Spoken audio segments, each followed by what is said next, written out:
Tu souhaites investir dans l'immobilier mais tu connais pas les concepts de base et comment investir de façon intelligente? Eh bien regarde cette vidéo. Je tenais à préciser que si dans la vidéo par un moment vous avez des points noirs ou des points un peu flous, c'est normal. Aujourd'hui on va s'attaquer au concept de base, on rentrera dans la technique un peu plus tard dans des prochaines vidéos. En tout cas j'espère que ça vous plaira, bon visionnage. Du coup les gars, dans cette vidéo on va parler du marché de l'immobilier, du rendement locatif, de la capacité d'emprunt, de l'emplacement, du risque dans l'immobilier et le TMI, donc le taux marginal d'imposition, le marché de l'immobilier. Là ce que je vais vous dire c'est assez clé et il y a peu de gens qui en parlent finalement. Variation des prix des logements anciens sur un an en France. Donc comment on peut le constater? Eh bien en France depuis un an maintenant, les prix baissent énormément. Ça c'est dû à plusieurs choses. Déjà il y a eu la crise du Covid, les banques n'acceptent plus, ou du moins il est très compliqué aujourd'hui d'avoir des crédits pour acheter un bien immobilier. Le financement aujourd'hui est vraiment plus compliqué qu'avant et évidemment le taux des crédits, des emprunts qui a augmenté et ça forcément ça limite les acheteurs. Aujourd'hui il y a beaucoup de vendeurs, très peu d'acheteurs, l'offre et la demande évidemment, donc le prix baisse et ça c'est vraiment super important ce genre de graphique parce que ça montre finalement que l'on va pouvoir acheter prochainement des biens à prix cassé. Une autre chose que je voulais vous présenter, c'est ce petit tableau. En fait, ce tableau récapitule la variation des prix par saison.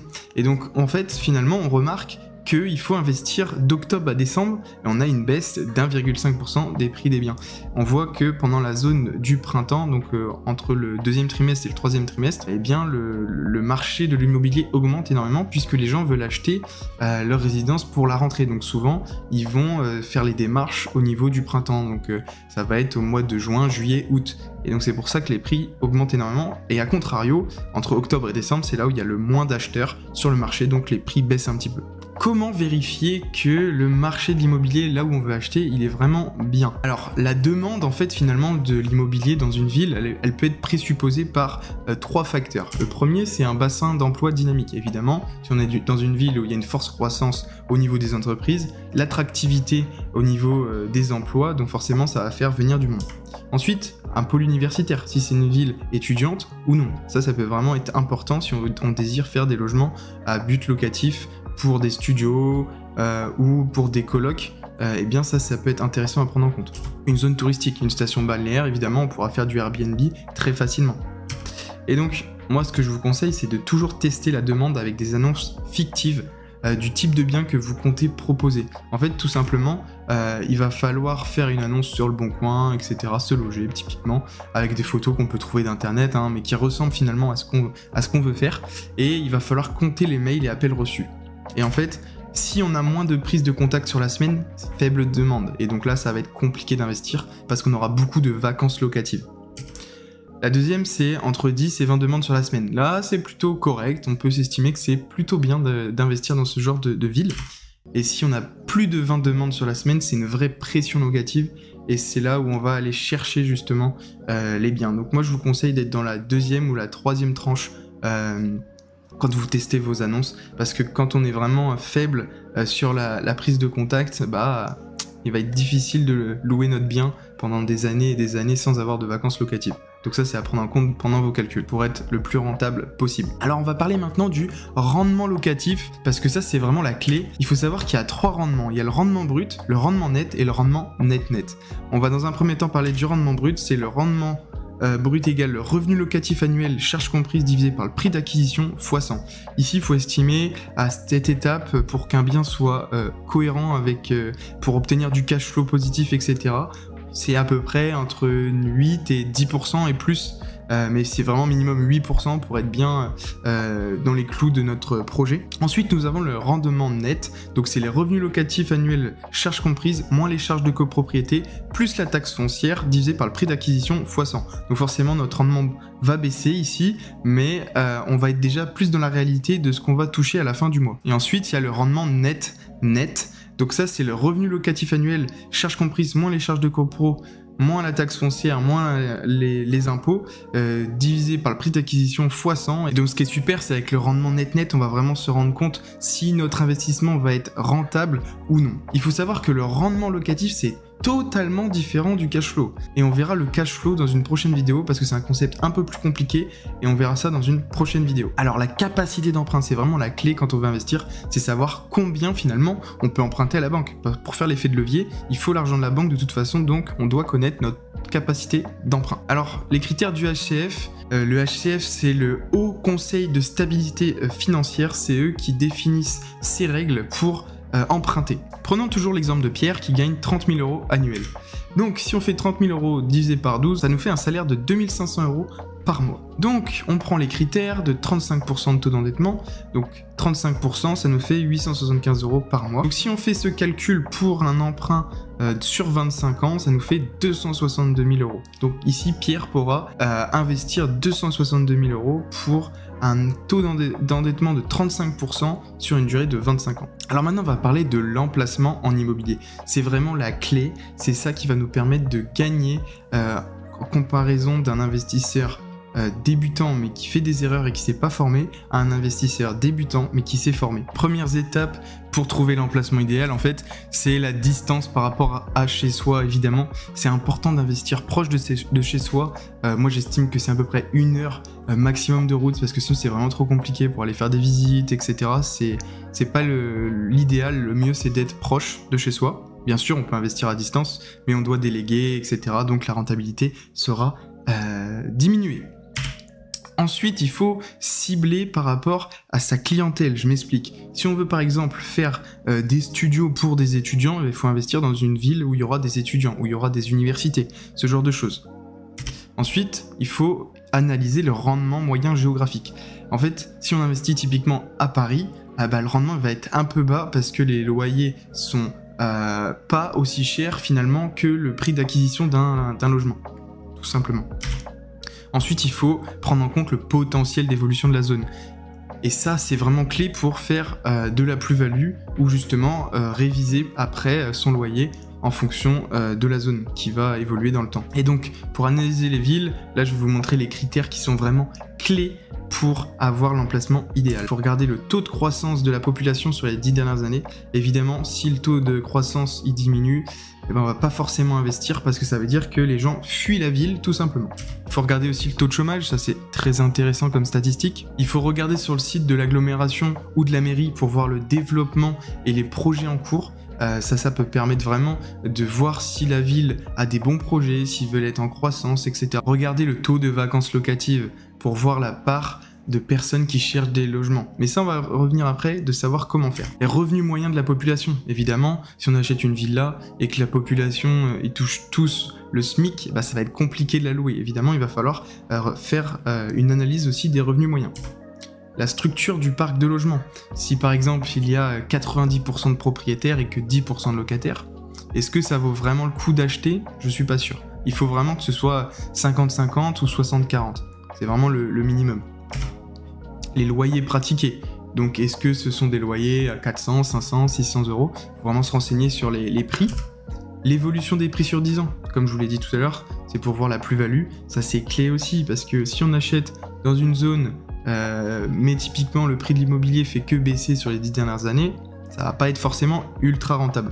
Et ensuite, un critère déterminant, c'est le prix au mètre carré et définir la rentabilité moyenne d'une ville. Donc c'est faire des loyers annuels par mètre carré divisé par le prix d'achat au mètre carré. Ça va nous donner une rentabilité moyenne. Pour trouver cette rentabilité moyenne, il y a des sites que l'on verra plus tard dans une prochaine vidéo où je vais vous présenter vraiment tous les outils et toutes les étapes pour définir justement l'emplacement idéal pour ces projets d'investissement. Alors maintenant, je vais vous parler du risque dans l'investissement.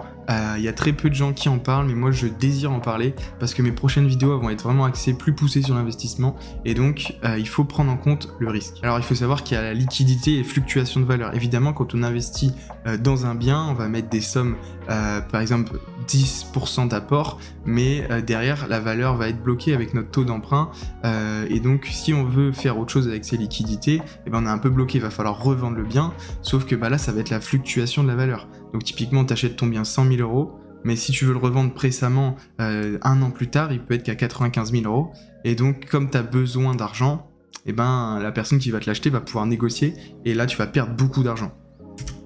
La deuxième chose à prendre en compte, c'est le taux d'occupation. Si dans vos calculs vous vous dites ok, moi tous les 3 ans je vais changer de locataire, ça va être bon, et que finalement tous les 6 mois vous avez un nouveau locataire, etc., ça va être compliqué d'avoir un taux d'occupation élevé. La décote, l'investissement à long terme, si c'est pour la plus-value, eh bien on peut avoir une décote, comme je vous l'ai montré sur le graphique d'avant. Eh bien là actuellement les prix baissent. Les risques naturels, si vous investissez dans un immeuble, le rapport, et qu'il y a un incendie qui se déclare, malheureusement, là, c'est un risque naturel et vous pouvez rien faire. Il peut être des risques d'inondation, ça peut être des risques de feu, d'incendie, et ça, c'est imprévisible et malheureusement, faut le prendre en compte. Les malfaçons, évidemment, il y a des vices cachés quand on achète un bien. Des fois, on va estimer des travaux à 20 000 €, mais malheureusement, on va pas anticiper qu'il y a des traces d'humidité, etc. Donc ça, il faut vraiment avoir un œil critique sur les malfaçons. C'est pour ça qu'il faut toujours avoir un expert quand vous visitez un bien, ou que ce soit la contre-visite, finalement, vous avez 2 ou 3 artisans, vous voulez faire des devis en même temps, pour estimer vraiment le prix du bien, eh bien vous dites à l'agent immobilier, il y a des artisans qui vont venir avec nous pour faire la visite et estimer les prix des rénovations.